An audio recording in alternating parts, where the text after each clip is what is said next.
So I just had an interesting thought experiment, and I've been doing a mild amount of research on Reddit.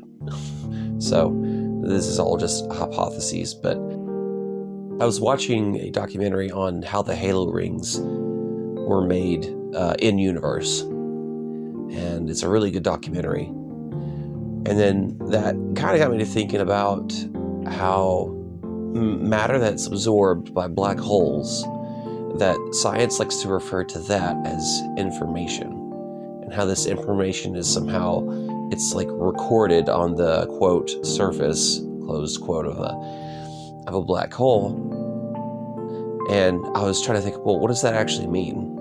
Is it turned into actual data like that a computer could read? And it got me to speculating that, like, okay, if that's possible, if a black hole can convert, or as the word that I used was detranslate matter into just information,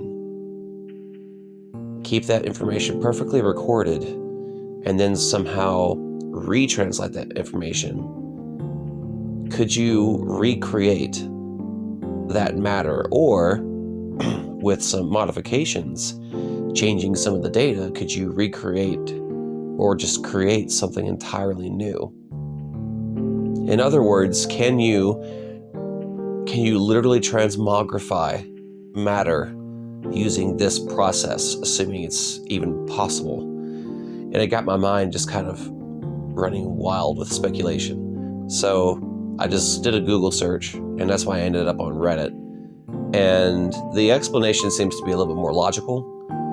The explanations that I've read is that the information they're referring to is really, it's kind of a misnomer, in that it just means the exact position of every particle, the angular momentum of the object when it went into basically the information about the matter going into the black hole is not something that we can verify anymore, because it's absorbed by the black hole and light can't escape it, so we can't perceive what it was exactly when it went over the event horizon. So we don't know what its exact parameters are, so that information is lost. So contextually, it's not saying that it's converted into just data without mass, which is kind of what I was trying to get to earlier, is can you convert matter into massless information and then reconvert it, or retranslate into stuff?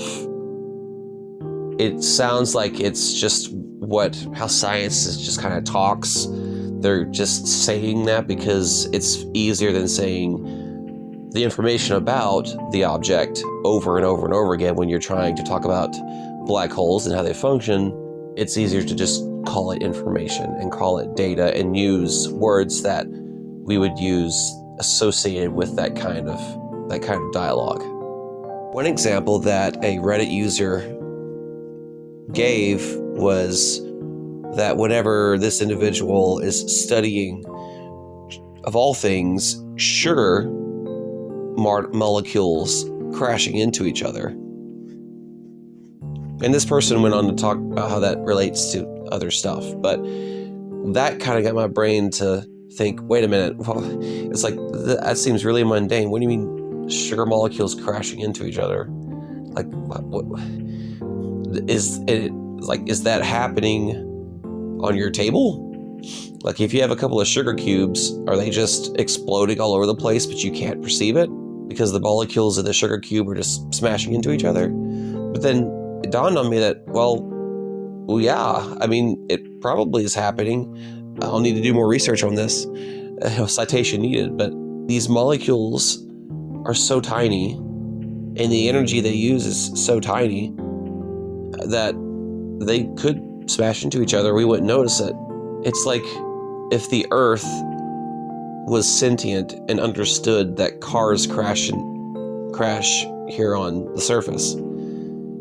Yeah, it's a momentous occasion for the unfortunate people involved, but to the Earth doesn't notice it.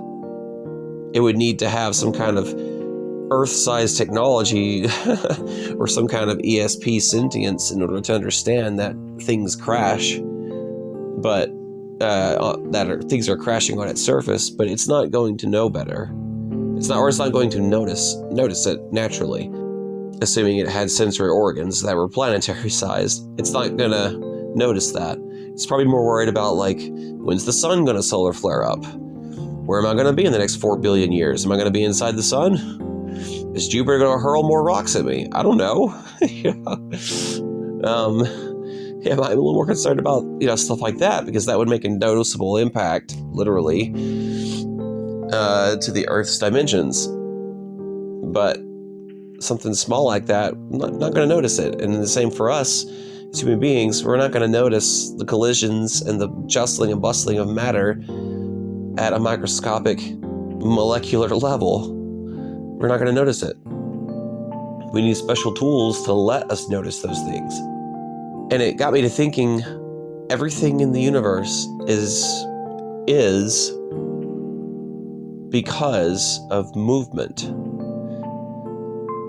Because particles move, they collide into each other, which either bonds them or creates other molecules, other atoms, which those things either bond or break. And then over time, it creates more complex structures, like the different atomic structures, which bound together creates basic materials, which creates things like rocks and stones and minerals, which then can create other things, and everything kind of just because of movement, everything else gets made, including sentient life, just because particles move.